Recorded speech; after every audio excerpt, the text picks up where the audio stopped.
ఈరోజు సీమాంధ్ర ప్రజలకు కానీ తెలంగాణ ప్రజలకు కానీ కోరేది ఒకటే.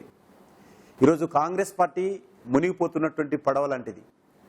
ఆ బోట్లో ఆ పడవలో ఎవరెక్కినా వాళ్ళు కూడా మునిగిపోతారు. కాబట్టి కాంగ్రెస్ పార్టీ ఇటు తెలంగాణలో కానీ సీమాంధ్రలో కానీ లాభం లేదు.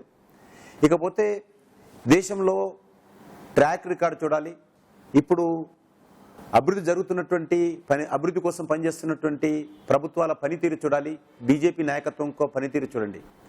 ఎన్డీఏ వాజ్పేయి గారు అధికారం ఉన్నప్పుడు ఏ రకంగా దేశాన్ని మేము అనేక రంగాల్లో అభివృద్ధి చేశామో ఈరోజు మీరందరూ చూశారు.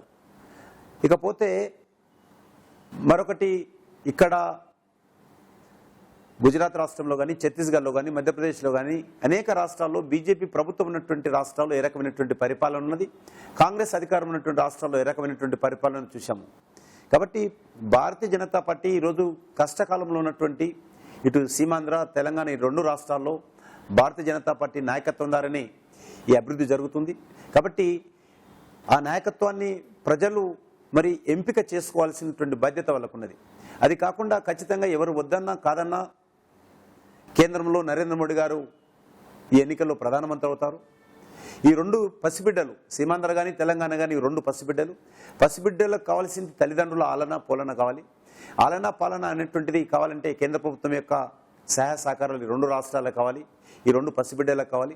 కాబట్టి కేంద్రంలో నరేంద్ర మోడీ ఉంటారు కాబట్టి నరేంద్ర మోడీ ప్రభుత్వం యొక్క సహాయ సహకారాలు ఈ రెండు రాష్ట్రాలకు కావాలి. కాబట్టి ప్రజలందరూ కూడా నరేంద్ర మోడీ నాయకత్వానికి బలపరిచే విధంగా ఇక్కడి నుంచి ప్రతిదినం పంపించినట్లయితే మేము కూడా నరేంద్ర మోడీ ప్రభుత్వంలో మా పార్టీ తరఫున మరి మాట్లాడి అవసరమైనటువంటి ప్రాజెక్టులు, అవసరమైనటువంటి కార్యక్రమాలు, అవసరమైనటువంటి మరి నిధులు ఇక్కడ తీసుకురావడానికి అవకాశం ఉంటుంది. కాబట్టి ఈ రెండు రాష్ట్రాలను గుజరాత్ లాంటి రాష్ట్రంతో పోటీ పడే విధంగా తీర్చిదిద్దే అవకాశం ఉంది. కాబట్టి మరి ప్రజలందరూ కూడా వచ్చేటువంటి ఎన్నికల్లో భారతీయ జనతా పార్టీని బలపరచాల్సిన కోరుతున్నాను.